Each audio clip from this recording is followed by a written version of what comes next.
Hello everyone. तो आज हम इस वीडियो के द्वारा हिंदी व्याकरण, हिंदी ग्रामर का एक टॉपिक कहावत ये हम पढ़ने वाले हैं।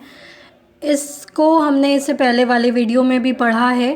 इसके कुछ उदाहरण हम लोग इस वीडियो में देखेंगे। तो आइए इसे हम स्टार्ट करते हैं। फर्स्ट लिखा है अंत भले का भला। अंत भले का भला जिसका अर्थ होता है अच्छे काम का परिणाम अच्छा होता है। जैसे उदाहरण देखेंगे, शैलेश कष्ट सहकर भी ईमानदारी से परिश्रम करता है, इसी कारण वह आज ऊंचे पद पर है या ऊंचे पद पर पहुंच गया। इसलिए कहा गया है कि अंत भले का भला। नेक्स्ट है अंधेर नगरी चौपट राजा, टके सिर भाजी टके सिर खाजा, जिसका अर्थ होता है अयोग्य शासक के कारण कुप्रशासन। अगर कोई अयोग्य जो लायक नहीं है ऐसा शासन करने वाला व्यक्ति राज्य में आ जाए तो वहाँ कुप्रशासन होगा। उदाहरण देखते हैं, उस कार्यालय का कोई कर्मचारी काम नहीं करता क्योंकि वहाँ का अधिकारी ही भ्रष्ट है। चारों तरफ अंधेर नगरी चौपट राजा, टके सिर भाजी टके सिर खाजा वाली बात है। नेक्स्ट उदाहरण है अंधी पीसी कुत्ता खाए। अंधी पीसे कुत्ता खाए, जिसका अर्थ है काम करे कोई फल कोई खाए।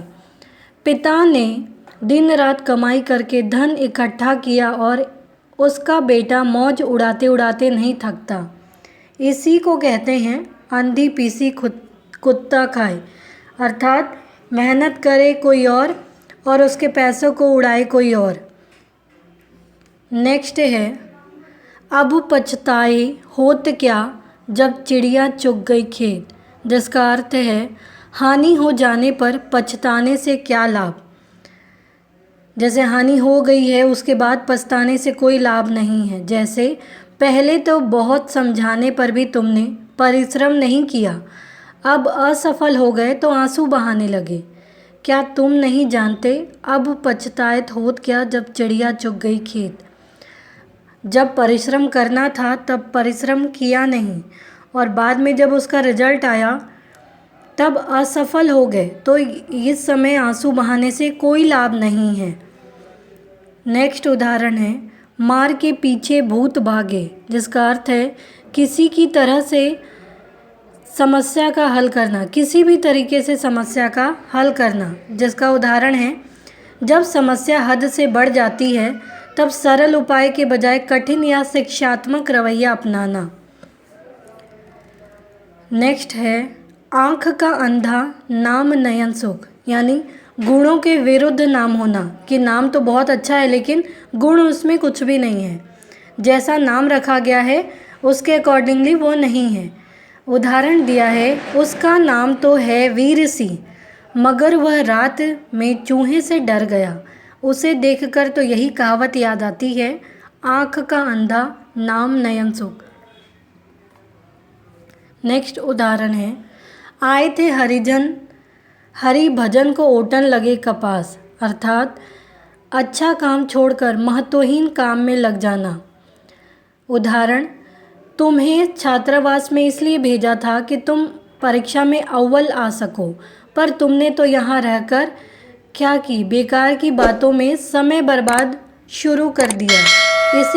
इसे ही कहते हैं आए थे हरि भजन को ओटन लगे कपास, कि अच्छा काम करने आए थे लेकिन अच्छे काम को छोड़कर बेकार की कामों में लगे गए। नेक्स्ट है एक पंथ दो काज, अर्थात एक साधन से दो काम होना। मैं दिल्ली नौकरी का साक्षात्कार अर्थात इंटरव्यू देने के लिए गया था, वहाँ लाल किला आदि भी देख आया। इसे कहते हैं एक पंथ दो काज, एक साधन से दो काम हो जाना। नेक्स्ट है कंगाली में आटा गिला, अर्थात मुसीबत में और मुसीबत आना। व्यापार हेतु कल बैंक से रुपया उधार लाया था, वह भी चोरी हो गया।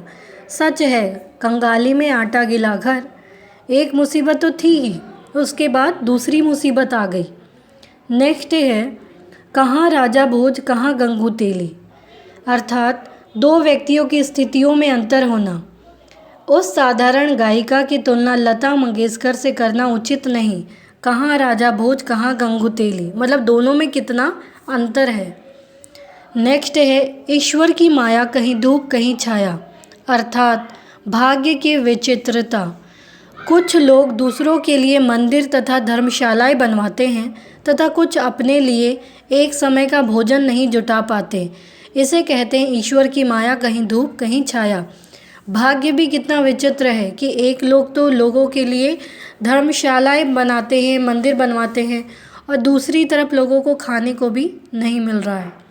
नेक्स्ट है एक तो करेला ऊपर से नीम चढ़ा, जिसका अर्थ है एक दोष के साथ साथ दूसरा दोष भी लग जाना, अर्थात वह शराबी तो था ही, जुआ भी खेलने लगा। इससे कहते एक तो करेला ऊपर से नीम चढ़ा कि एक तो शराबी था ही, ऊपर से जुआ भी खेलने लगा। तो इस प्रकार से हमने कुछ कहावतें देखे। उम्मीद है आपको ये कहावत समझ में आए होंगे। तो प्लीज़ आप इस वीडियो को लाइक करें, शेयर करें, सब्सक्राइब करें, कमेंट करना ना भूलें। Thank you.